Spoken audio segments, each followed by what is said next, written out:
उसे कहते थे डेथ सिंगर। हमारी दुनिया अर्दोनिया एक विशाल भूमि है, कई विविध लोगों के लिए, अजीब जीवों के लिए और खतरनाक राक्षसों के लिए। यहाँ विश्वासघाती रेगिस्तानों की रेत के नीचे, घने जंगलों की छाया के बीच छिपे हुए और उत्तर के प्राचीन पहाड़ों के भीतर जमे हुए रहस्य हैं, जो सदियों से हमारी समझ से बाहर है। हालांकि इनमें से कुछ रहस्यों ने अर्दोनी प्रजाति जैसे आकर्षण को आकर्षित किया है, जिसके लिए भूमि का नाम साझा किया गया है। अर्दोनी के पास सॉन्ग्स के रूप में जानी जाने वाली महान शक्तियों को चलाने की अनूठी क्षमता है। इन शक्तियों में से सबसे मजबूत को प्राइम सॉन्ग्स के रूप में संदर्भित किया गया था और अर्दोनी के लिए स्वतंत्र रूप से चलाने के लिए बहुत शक्तिशाली समझा गया था। इस प्रकार वे 4 अर्दोनी कुलों के स्वामी को शांति और एकता के प्रतीक के रूप में दिए गए। इस वजह से कुलों को एक बड़े खतरे के लिए अंधा कर दिया गया था। नीदरलैंड के क्षेत्र की आग के भीतर से एक सेना ने ओवरवर्ल्ड को जीतने के लिए तैयारी की। उन्होंने अर्दोनियों के राज्यों और लोगों को जीत लिया क्योंकि वे पूरे देश में फैल गए थे। एंडरनाइट्स इन अंधेरे समय के दौरान लंबे समय से ओवरवर्ल्ड के संरक्षक रहे हैं। 2 विरोधी क्षेत्र अकल्पनीय शक्ति के प्रकोप से भिड़ गए।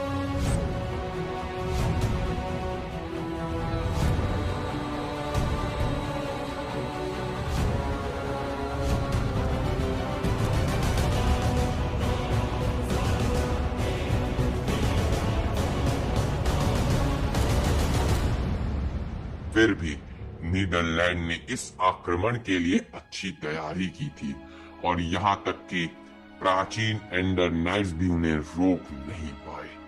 जीत की कोई अन्य आशा न होने के कारण राज्यों ने अर्दोनी को प्रमुख गीतों को चलाने के लिए बुलाया।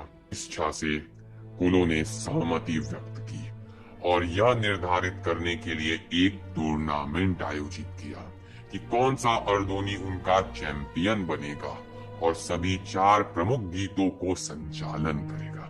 एक लगातार चालाक और शक्तिशाली बाकी के ऊपर उठ गया। चैंपियन मिल गया था। जब प्रधान गीतों के साथ प्रस्तुत किया गया तो उन्होंने खुद को लंबे समय से भूले हुए और खूंखार वोल्टारिस कबीले के इनग्रेसस नेता के रूप में प्रकट किया। नाराज स्वामी ने इनग्रेसस को प्राइम सॉन्ग्स देने से इनकार कर दिया क्योंकि यह उनके द्वारा इस तरह की शक्ति के दुरुपयोग के कारण था कि उन्हें बहुत पहले ही निर्वासित कर दिया गया था। उस रात जब कुलों ने अपनी अगली कार्रवाई पर बहस की तो इनग्रेसस अकेले प्राइम गानों को पुनः प्राप्त करने के लिए निकल पड़ा। एक एक करके उसने कल्तारिस, सेंडारिस और मिंडोरिस कबीले के आकाओं को मार डाला।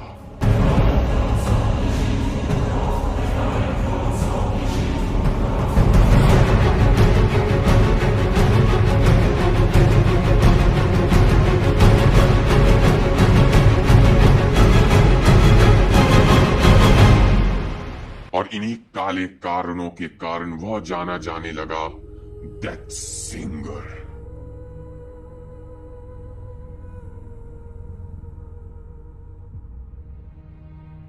चौथे और अंतिम मास्टर एगस नेस्टोरिस नरसंहार से बच गए और इस प्रकार अंतिम और सबसे शक्तिशाली प्राइम सॉन्ग्स की रक्षा की। अर्दोनी ने त्रासदी पर शोक व्यक्त किया।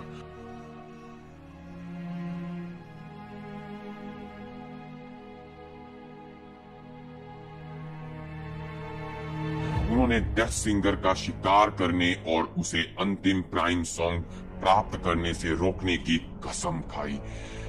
यह वह समय था जब वोल्टारिस कबीले निर्वासन से लौटे थे। हालांकि उनके समर्थन से भी वह जानता था कि वह बेजोड़ था।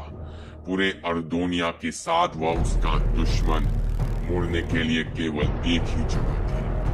डेथसिंगर ने नीदरलैंड के राजा क्रोनोस से मुलाकात की और अब तक का सबसे शक्तिशाली गठबंधन बनाया और इस तरह शुरू हुआ महायुद्ध।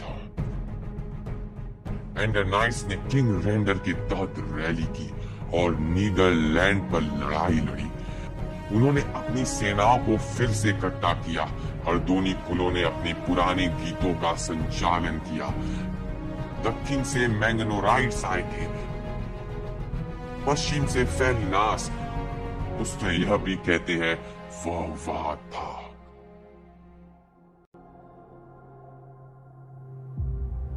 लेकिन सब कुछ के बावजूद डेथसिंगर और नीदरलैंड की सेनाओं को रोका नहीं जा सका।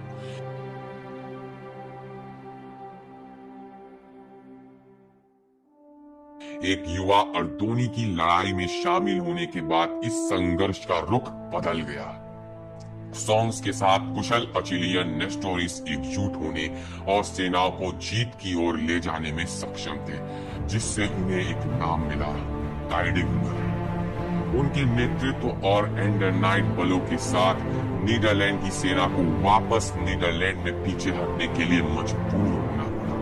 कोई सहयोगी न होने के कारण शेष वोल्टारिस वेलग्रिन पर्वत पर वापस गए। टाइडिंगर ने अकेले ही डेथसिंगर से लड़ाई की और दोनों एक बार फिर महान युद्ध के अंत का संकेत देने वाले प्रमुख गीतों को पुनः प्राप्त किया गया और कुलों के बीच वितरित कर दिया गया। अर्दोनिया में शांति बहाल हुई और पुनर्निर्माण और उपचार का समय शुरू हुआ।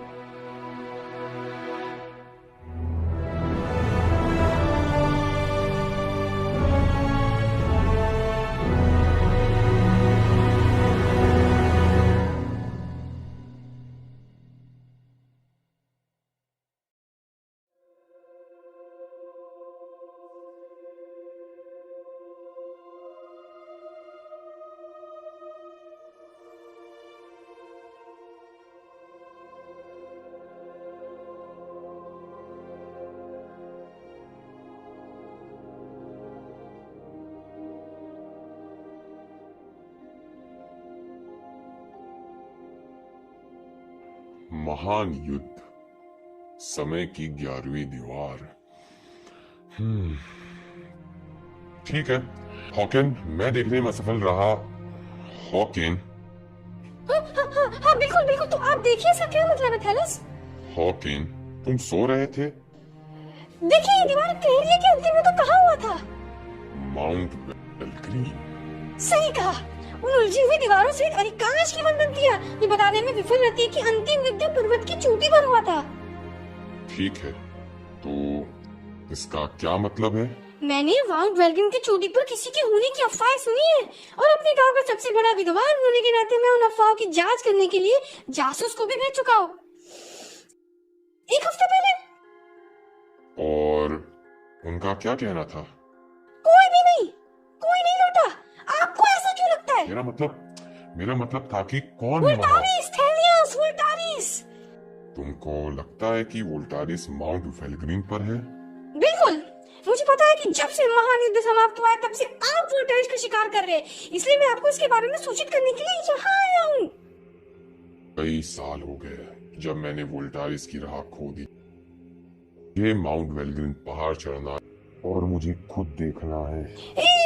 थेलियस रुकिए, हालांकि मैं कोई इतिहास लेखक नहीं हूँ, मगर मुझे भी आपके साथ जाना है और मुझे भी उगती अफवाह को सच करना है और उन भेजे हुए जासूसों का भी पता लगाना है जो मैंने भेजे थे और वो तक आए ही नहीं। और हमें एक मौका भी मिल सकता है वोल्टारिस का सामना करने का, और क्या जाने कि आगे क्या खतरा होगा। डरिए मत, क्योंकि मैं लड़ने के लिए तैयार हूँ। Oh no! रुकिए, अरे कहाँ गई? मेरे पास एक हथियार था। हाँ, ये रहा। बहुत अच्छा, तो फिर चलो, मगर इसकी संभावना ज्यादा है कि हम गलत साबित होंगे।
यहीं पर थैलियस, मैंने यहीं पर जासूस भेजे थे।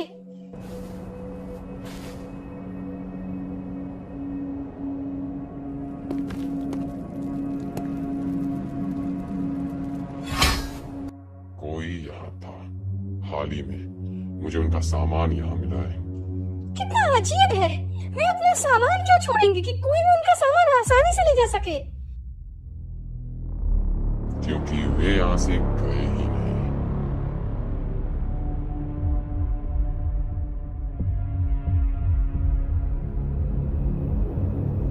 तुम शायद टाइलर सिंह गालिस हो। मैंने तुम्हारे बारे में काफी कुछ सुना है और मैंने तुम्हारे बारे में कुछ नहीं सुना। ओह, मुझे पता है, और अब मुझे काफी उत्सुकता है। मैं अपना परिचय दूं। मुझे अपना परिचय देने के लिए अनुमति दे। मेरा नाम टाइग्रेन वुल्फ गालिस है। तुम टाइलर सिंह गालिस हो और मुझे पता है कि तुम कौन हो, एक चैंपियन। और मुझे ये भी पता है कि तुमने मेरे कबीले के साथ क्या किया। तुम्हारी तलवार ने मेरे बहुत से भाइयों को मार डाला और अब मेरी बारी है।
हमने इसके लिए काफी साल तैयारी की है और तुम इसमें धोखा देने वाले नहीं हो।